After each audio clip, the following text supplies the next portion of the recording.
How I define this new kind of financial minimalism might be different from the financial minimalism that you understand, and my life is all the better for it. And so in this video, I want to go over the 5 key differences that make this new kind of financial minimalism better than the old financial minimalism you understand. Difference number 1 is the difference between the art of less versus the art of simplicity. Old financial minimalism, or FIRE, gets you to spend as little money as possible, create a budget, track every single dollar. However, that's not actually the simplest way. What I propose is tracking the metrics that matter. And I talk about the metrics that matter in my 2-minute budgeting video.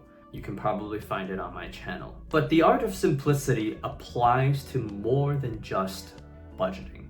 The art of simplicity also applies to how you spend your money. The art of less says own as little things as possible, only have necessities. The art of simplicity says buy things that simplify your life. If it frees up more time, then buy the thing. This might be a second monitor, or it might be a phone with a battery that lasts for more than half a day. If it functionally improves your life, consider buying it. Now let's move on to the second difference. Financial minimalism traditionally says our experiences is what we should spend money on. Experiences are worth more than stuff, and if you're buying stuff, then you're not a financial minimalist.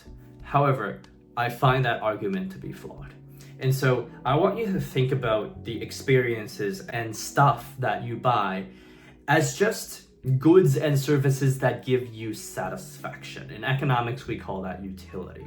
The reason why financial minimalists traditionally will try to get you to spend money on experiences is because experiences can give you a high amount of utility. Like going on a vacation will give you a high amount of utility. However, buying stuff will give you a low amount of utility because every time you drive a car, it's just a car, right? Every time you turn on your laptop, it's just a laptop. You don't really get a high satisfaction every time you use those things.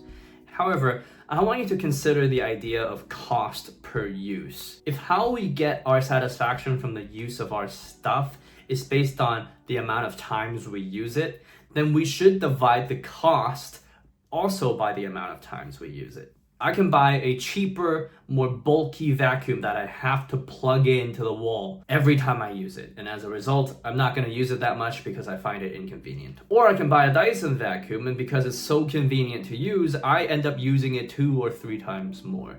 And because I'm thinking about cost per use, all of a sudden it makes sense now that a Dyson vacuum does cost 2 or 3 times more. So whenever you're going to buy something, make sure you also consider how much time you can use that thing for. Third difference, traditional financial minimalism and FIRE tries to get you to save towards an early retirement, and you have to save aggressively, you have to sacrifice your existing lifestyle, and unless you're making an exceptionally high income, the amount of money you save won't actually give you that great of a lifestyle when you retire anyways because of inflation.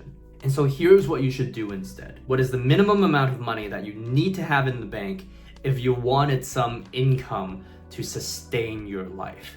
Yes, you set your savings goals based on that.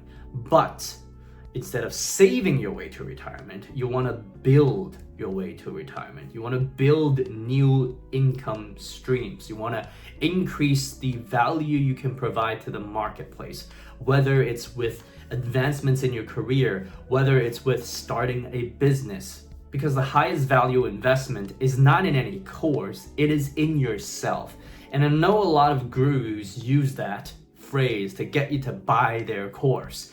But if you're just a beginner, you don't need to buy any course in order to just get started. There's enough free information online that if you just had time, you could go and organize and decide what you want to do to build that side business. The fourth difference, traditional financial minimalism gets you to focus on a clarity of state.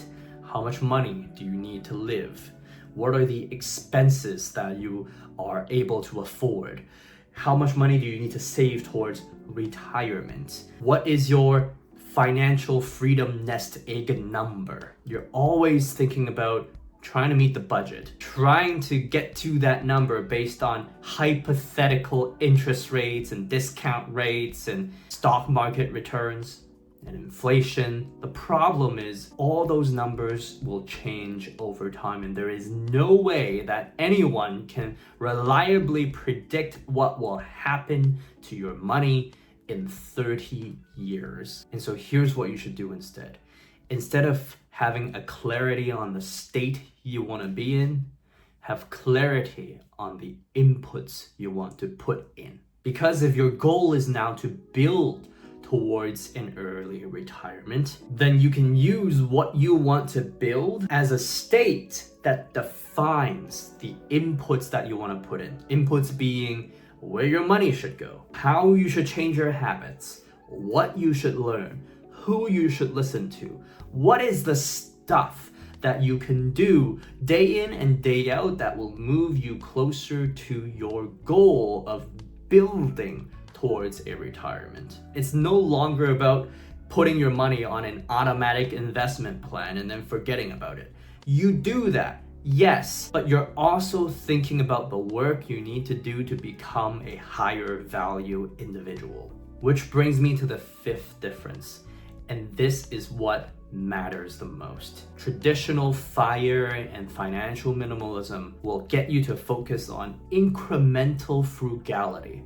How do you spend $1 less? How do you save $1 more? How do you invest $1 more that will bring you closer to your early retirement faster? And now you might be thinking, oh, Leon, you're just gonna tell us to focus on making more money and earning more money. No, that's not what I'm gonna tell you. Because the opposite of incremental frugality is not making more money. The opposite of incremental frugality is radical generosity. Because I believe life is about being able to give the people you love the life they deserve. And that's what I hope to do when I build this channel, when I build this business, and I hope for you to be able to do the same thing. The conversation you have with your wife and kids should not be, hey, I'm sorry, because we're trying to meet our savings and investment goals, you're not taking piano lessons anymore. We have to buy groceries that are almost expired. The conversation you should be having should instead be, yes, we can afford the freshest ingredients. Yes, if there's something you want to learn, we can support your growth journey. That's the kind of life I want to give to my family. And if that is you, then subscribe to this channel, because this channel is about building that kind of life for yourself. It's about learning the rules of the game for the sake of the people you love. But it all starts with having the right perspectives on money and on business and on living. Now, if you want to learn the actual 7 personal finance lessons that changed my life, then watch this video right here. These principles changed my life, and I think they'll change yours too.